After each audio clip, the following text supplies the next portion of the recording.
সে তো লেগেই আছে সবসময়। আর একটা যেটা সমস্যা সেটা হচ্ছে নিজেদের মানুষের মধ্যে মানে পারিবারিক লোকেদের মধ্যে দ্বন্দ্ব লেগে থাকছে। এটা কি গ্রহগত সমস্যার জন্য হচ্ছে নাকি বাস্তুর জন্য হচ্ছে নাকি জন্ম ছকের জন্য হচ্ছে? আপনি যদি এই ব্যাপারটা একটু ভেঙে ভেঙে বলেন তাহলে খুব সুবিধা হয়। করে দেখছেন বাথরুম আর রান্নাঘর পাশাপাশি।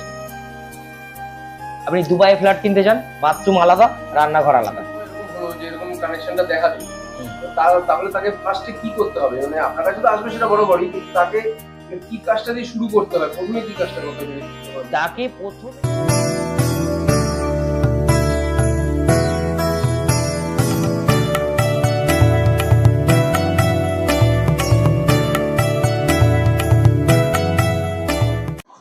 নমস্কার ভিউয়ার্স, আজকে আবার চলে এসেছি আমি বিক্রম দাস, অনেকদিন বাদে।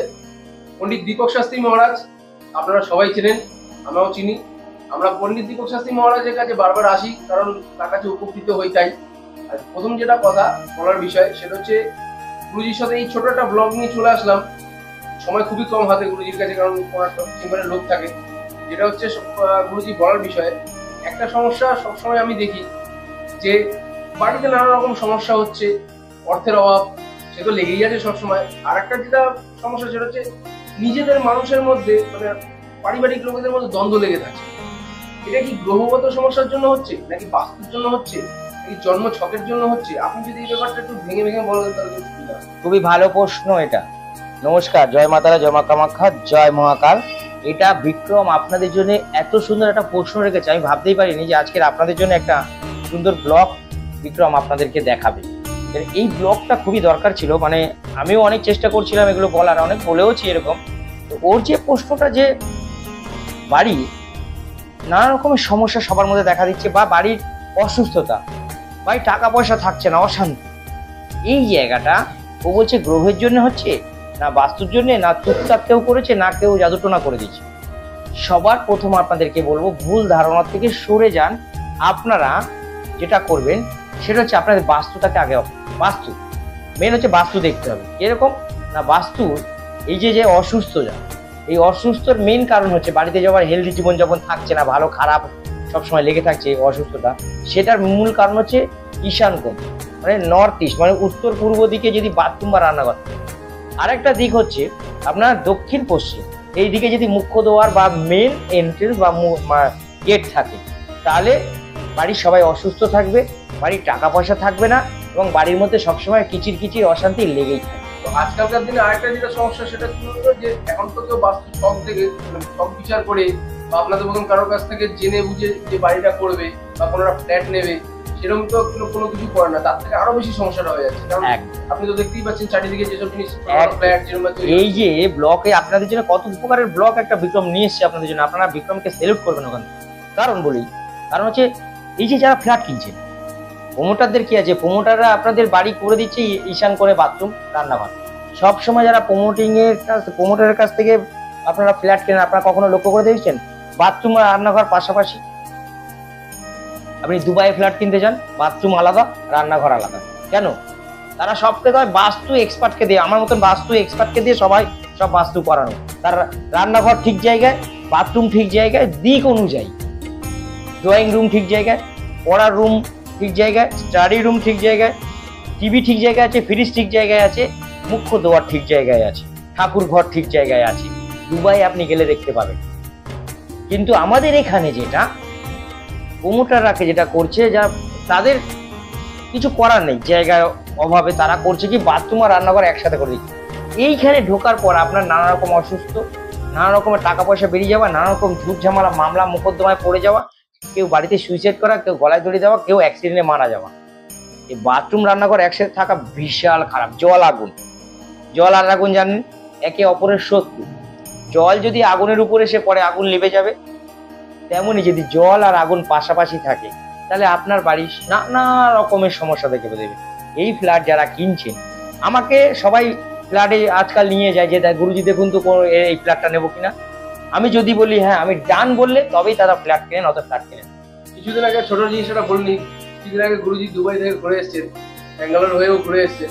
এই ব্যাপারটা উনি এখন আলোচনা করেননি, পরে হয়তো ভিডিওতে এই ব্যাপারটা আসতে ছিল, আগের দিয়ে বলে রাখুন দর্শক। কারণ হচ্ছে এইসব বিষয়ে আলোচনা করি না, কারণ কেন আমি দুবাই নিয়ে বলছি, কারণ দুবাইয়ের বাস্তুটা দেখছি আমি, প্রত্যেকের বাস্তু সুন্দর করে করা। সুন্দর করে করা। ওখানে ঢুকলে বাড়ির মধ্যে বা কোনো ফ্ল্যাটে হোক বা কোনো হোটেলে হোক, আপনি মনে হবে যেন শান্তি আছে। আর এখানে বাড়িতে আপনি কাজকর্ম করে ঘরে যখন ঢুকবেন, প্রথমেই খিচির, প্রথমেই অশান্তি। ঢুকতে বসতে খেতে শুতে সব জায়গায় অশান্তি লেগেই আছে। কিন্তু দুবাইয়ের মতন, ব্যাঙ্গালোরের মতন জায়গায় এইসব কিন্তু খুব কম। তারা বাস্তু এক্সপার্টকে দিয়ে বাস্তু করেন। আপনার বাড়ি যদি এই ঝুট ঝামেলা ঠিক করতে চান বা হেলদি জীবনযাপন মানে সুস্থ জীবনযাপন করতে চান বা অশান্তি যাতে না হয়, প্রচুর অর্থ যাতে আসে, তাহলে আপনাদের সবার আগে দেখতে হবে যে বাথরুম রান্নাঘর পাশাপাশি একসাথে একই দেয়ালের মধ্যে আছে নাকি, বা ঠাকুর ঘর সাথে রান্নাঘরের কানেকশন আছে নাকি একই দেয়ালে, বা ঠাকুর ঘরের সাথে বাথরুমের কানেকশন আছে একই দেয়ালের সাথে নাকি, বা আপনার বেডরুমের সাথে ঠাকুর ঘরের একই দেয়ালের কানেকশন আছে নাকি দেখতে হবে। ধরুন কোনো সময় এরকম হলো যে এরকম কানেকশনটা দেখা যায়, তাহলে তাকে ফার্স্টে কি করতে হবে? মানে আপনার কাছে তো আসবে সেটা বরাবরই, কিন্তু তাকে কি কাজটা দিয়ে শুরু করতে হবে? প্রথমে কি কাজটা করতে হবে? তাকে প্রথমে হয় বাথরুমটাকে, যদি ঠাকুর ঘরের সাথে বাথরুমটা বন্ধ করে দিতে হবে, না হয় ঠাকুর ঘরটাকে সরিয়ে নিতে হবে, বা ঠাকুর পুজোটা কিছুদিন বন্ধ রাখে।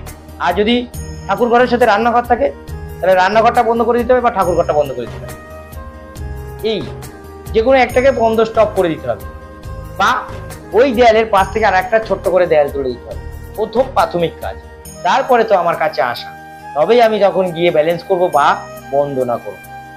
বন্ধনা করলে জিনিসটা প্রোটেকশন হয়ে যায়। হ্যাঁ, বন্দনা মিন্স বাড়ির মধ্যে কেউ টুকটাক করতে পারবে না, বাড়ির মধ্যে কোনো নেগেটিভ সমস্যা আসবে না, বাড়ির মধ্যে কোনো ভূতকে ঢুকবে, এটা বন্দনা। আর ব্যালেন্স মিন্স বাড়ির ঈশান করে বাথরুম রান্নাঘর আছে, সেটার জন্য ক্ষয়ক্ষতি হচ্ছে, বড় রোগ অসুখ হচ্ছে, সেটাকে ওখান থেকে সরিয়ে দেওয়া, বন্ধ করে দেওয়া, বা কোনো কিছু দিয়ে একটা ব্যালেন্স করে দেওয়া, এটাকে ব্যালেন্স। ব্যালেন্স আর বন্দনার মধ্যে দুটো তফাৎ আছে। ব্যালেন্স এবং বন্দনা আমি দুটোই করে দিই, কারণ সে যেন লাইফ টাইম সবকিছু সুস্থ সবল জীবনযাপন এবং অর্থ সংকটে যেন না পড়তে হয়। এই জন্যই বাস্তুটাকে আমার কাছে এতজনে করে। এবং আমি আজকে দিল্লি, বোম্বে, ব্যাঙ্গালোর, সব জায়গায় কেন যাচ্ছি, এর কারণ হচ্ছে সবাই চাইছে দীপক শাস্ত্রীকে দিয়ে আমি বাস্তুটা করাবো। এবং বিক্রমকে আমি 2-4টে জায়গায় নিয়েও গেছি বাস্তু করার সময়, ও আমার সাথে গেছে, ব্লগও করেছে। আপনারা দেখেও থাকবেন, আপনারা ইউটিউব ফেসবুক ঘাটলে বহুদিন আগে, 2-3 বছর আগের ব্লগগুলো দেখবেন। সেগুলোর মধ্যে বিক্রম আমার সাথে আছে, বিক্রম ব্লগ করছে এবং বিক্রম কথা বলছে। আরেকটা জায়গায় গেছিলাম, সেখানে দেখেছিলাম যে তাদের বাথরুমটার মধ্যে লাল রঙের টাইলস লাগানো আছে। আপনি সবসময় মানা করেন যেটা মেইন জিনিস, সেটা লাল রংটা যত পারবেন আপনারা অ্যাভয়েড করে চলবেন, যতটা পারবেন না করার চেষ্টা করবেন। কারণ একটা কথা হচ্ছে, বাড়ি বাস্তু যখন করবেন, লাল রঙের টাইলসটা যদি আপনি বাথরুমটা করলে কোন দিক করবেন, বেসিক্যালি আপনি পশ্চিম উত্তরে করবেন, বা ভুল করে উত্তরে করে ফেলেছেন, কিন্তু লাল টাইলস বা লাল রঙের কোনো রকম কিছু ওখানে ব্যবহার করা যাবে না। বাথরুম সঠিক যদি করা হয়, সঠিক জায়গায় লাল ইউজ না করলে বা ব্যবহার না করলে ভালো হয়। তাহলে কি হয়, মানে এই যে আজকের লোকে যাদের হাঁটু কোমরের সমস্যা, তাদের ঘরে বাথরুমে দেখবেন লাল টাইলস বসানো বা লাল রঙের মার্বেল বসানো, লাল রং করা, তাদের হাঁটু কোমরের সমস্যা। বাস্তু মেনে চললে আজকাল সবাই সুস্থ থাকবে। তাই এই ব্লগটা আপনাদের জন্য কিন্তু স্পেশালি অনেক বেটার। পরে আবারও বিক্রমের সাথে আমি আসছি আপনাদের সাথে। আপনারা কাজ করবেন, এই ভিডিওটা দেখবেন, দেখে লাইক শেয়ার সাবস্ক্রাইব করে দেবেন, সবাইকে একটু সুযোগ করে দিন, সবাই জানুক ব্যাপারটা, কারণ অনেকেই জানে না। গুরুজির কাছ থেকে জানুক, গুরুজির চেম্বারে এসে জানুক, যেভাবে জানুক, আসল কাজ হচ্ছে লোকদেরকে সচেতন করা। তাই এই ভিডিওটার মাধ্যমে আমরা আপনাদেরকে সচেতন করে দিচ্ছি। আর পরবর্তী ভিডিওতে নিয়ে আসবো আবার নতুন টপিক নিয়ে আলোচনা। আজকের মতন আপনাদের কাছ থেকে অনুমতি চাইছি। ধন্যবাদ, নমস্কার।